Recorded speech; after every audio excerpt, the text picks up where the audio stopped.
Hello, my lovelies, and welcome to episode 88 of the Prosperous Yogini Podcast. And today's going to be a slightly shorter mini-sode because it is half term. The kids have just all sneaked out for a dog walk with the husband. And I'm like, I'm going to record my podcast. Now, I know I probably should batch my podcast a lot more, and sometimes I do, but it works so much better for me to be a bit more intuitive, a bit more spontaneous, as what I like to talk about from week to week. And in today's episode, it's actually really inspired by a post I put out on social media yesterday. And if you weren't aware, that yesterday was the 14th of February, Valentine's Day. And the post on social media was all about this self-care, self-love. So I want to start off with just some few questions for you to answer. They are just yes and no questions. And the first one is like, are you self-employed? And if you're a yoga teacher, unless you are employed solely by a gym, and I do know that some of you are, but many of us work in a self-employed capacity. I know many of you work in a self-employed capacity as a yoga teacher and maybe have employed work elsewhere. But I want you to answer the question whether you're a yoga teacher or not. I know not all of you are yoga teachers. As a service-based entrepreneur, so offering your services as part of your business, are you self-employed? And the answer is going to be yes, right? Are you a business of one?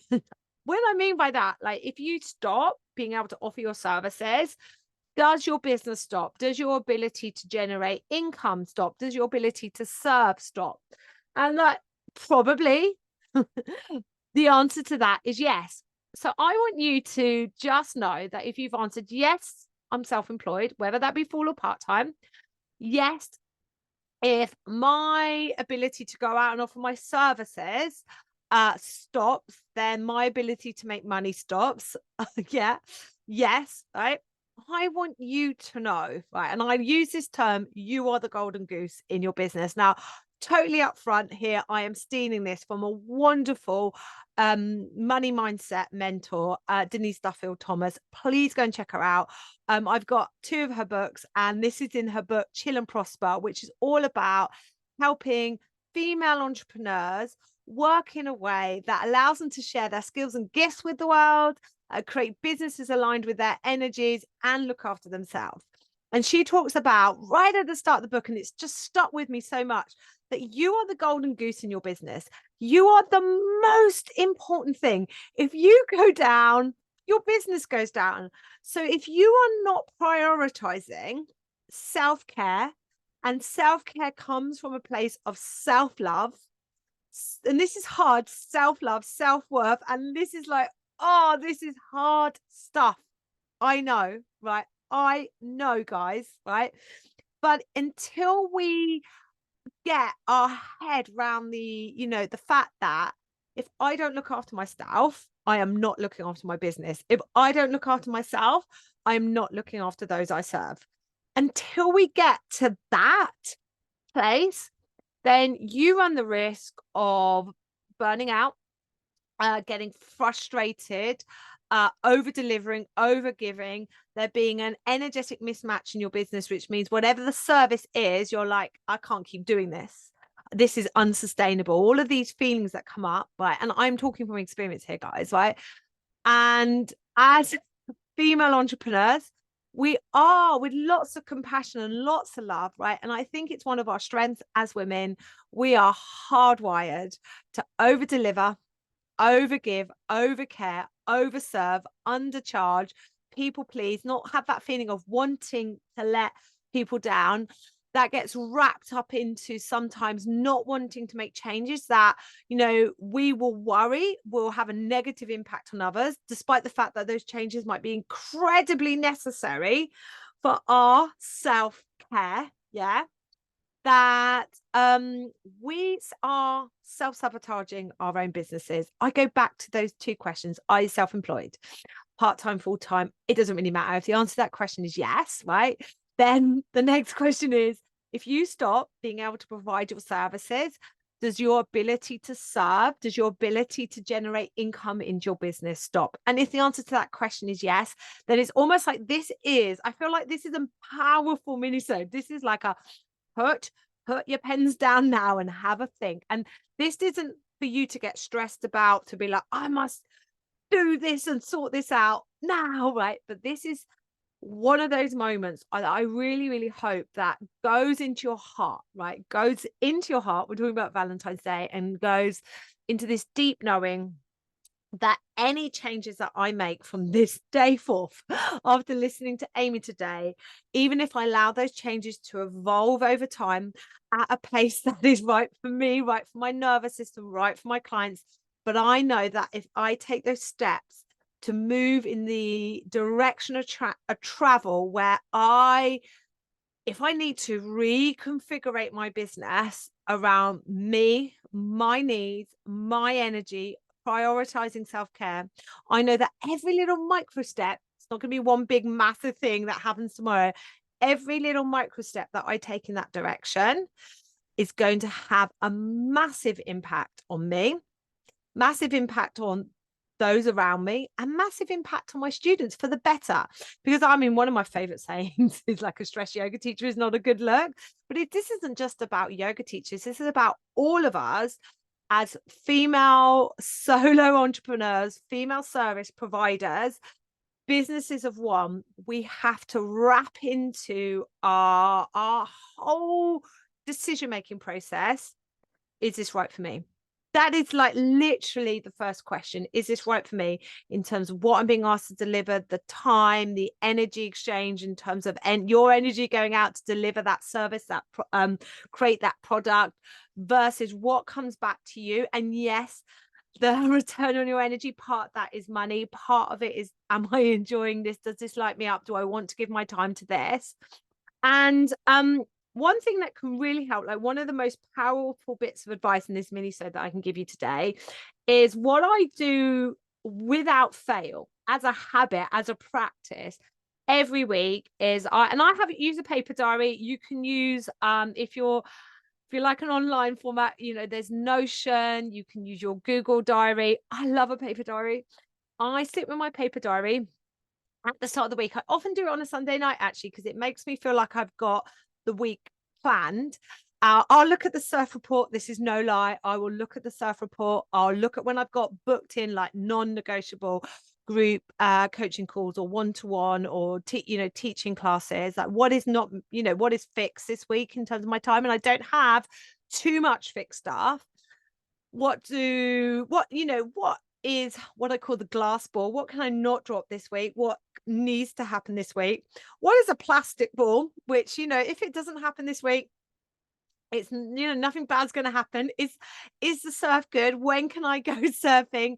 If I'm not going surfing, when can I fit in, those walks with my dog in the fresh air, those trips to the pool or to the gym? Just find those moments of self-care.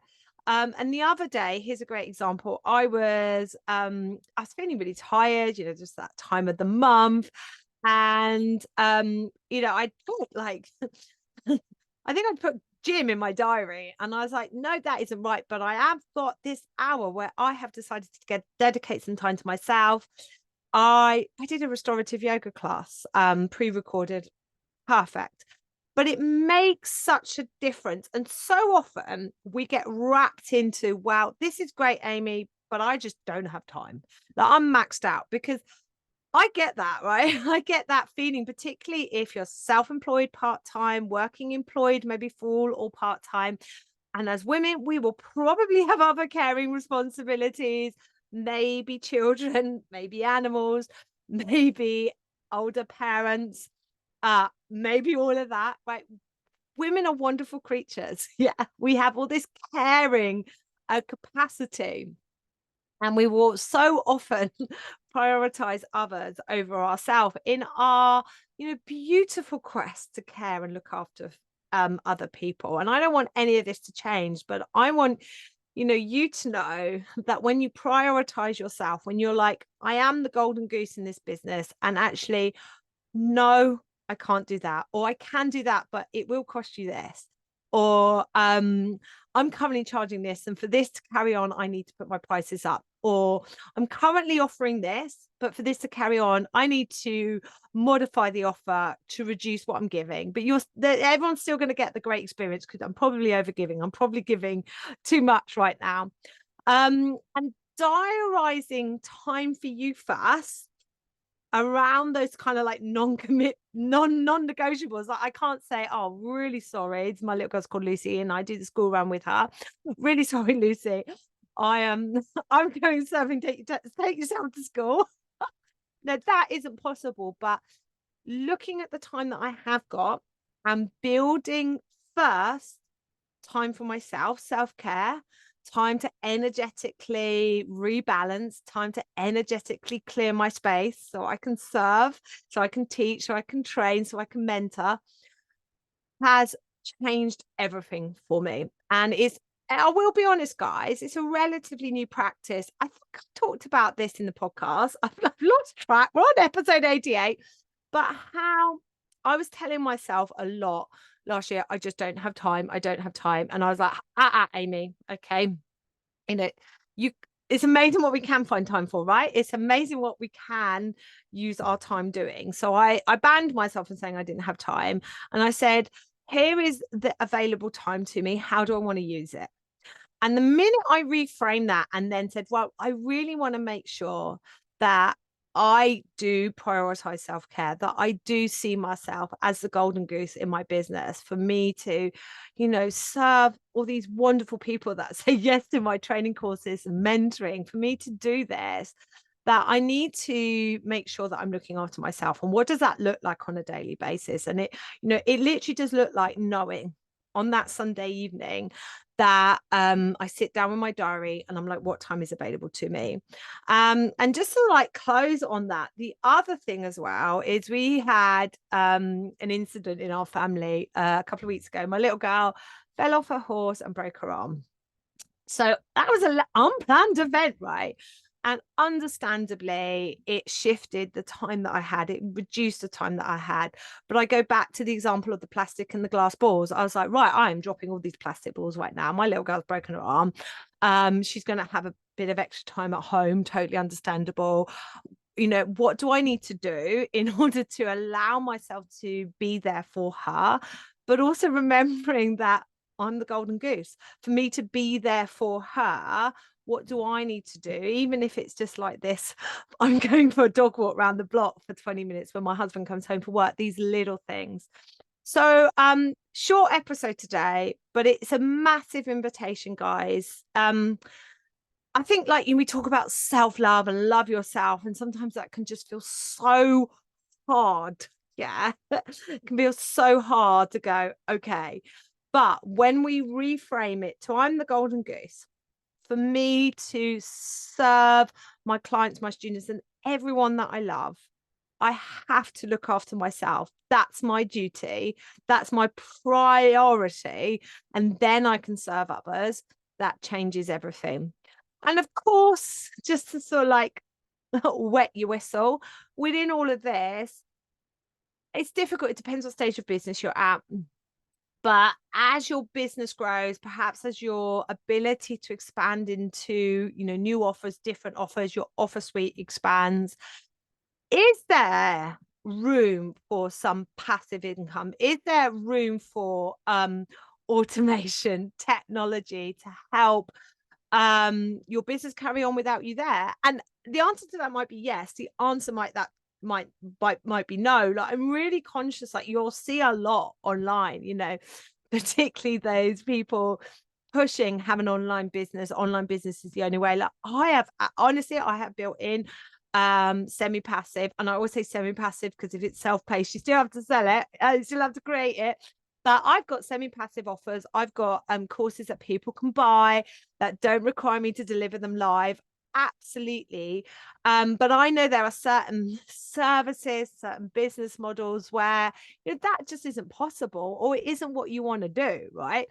But there is still ways that we can bring in systems, automations, create offers that allow us to have space breathing places to rest, allow us to say, actually, you know what, guys, I just can't deliver that, but it financially not be critical. And this is where we start to edge into offer suites and building out a business that allows us to be the golden goose. Okay, my darlings. That is the end of episode 88. I promised it was going to be a mini-sode. I'm like, my family are coming home any minute now. And so if they hear the dog come through the door, that's what's happened. And none of this, my darling, you know what's coming. None of this is easy done alone. It is so hard for us to call ourselves out when we're not prioritizing ourselves. It's so hard to make these decisions by yourself. So if you are a yoga teacher, I would love you to join my 6-month Prosperous Yogini mentorship program. We cover all of this in this. If you want to build an online business, I can help you with that. If you want to extend out into retreats, I can help you with that. If you want to have profitable classes, workshops with wait lists. So if you want to take some time off, I can help you with that. If you're at the beginning of your yoga business, if you've been teaching for 10 plus years, wherever you are, I can meet you, because I have been a yoga teacher for 14 plus years now. And you know what, I'm going to say, been there, done that, worn the t-shirt. I am also going to be upfront with you guys. I have had a massive calling for a very long time. Since working within the mentorship program, working with female solo entrepreneurs, yoga teachers, all the work that I do with them, with the exclusion of this tiny micro bit that is yoga teacher running classes, that malarkey specific, virtually all the work I do with them, I'm going to go out on a limb and say it's about 85%. All the work I do with them is applicable to female service-based entrepreneurs, full stop. And there's this huge calling in me, can you hear it, to just get out into the world and help women in general share their gifts with the world, create businesses that don't lead them to burnout, create businesses that allow them to, work around all the caring duties, whatever they may be, create businesses that allow them to have time off and allow them to recharge. I'm being massively called to do that. So in the next few weeks, you're going to see a little, and it's June. Come on, the podcast has been going since June 2022. Little sort of like rebrand. It's still going to be plenty of content for yoga teachers, but I will also be including a little bit more content for all of you female service-based solo entrepreneurs. Yeah, that's you yoga teachers and beyond. So I'd ask a massive favor. Please start sharing your podcast with yoga teachers and just any of your friends that are already self-employed, or you have those friends that say, I really want to do this, but I don't know how, and I really want to start this and I don't know how. Please hook them up to my podcast.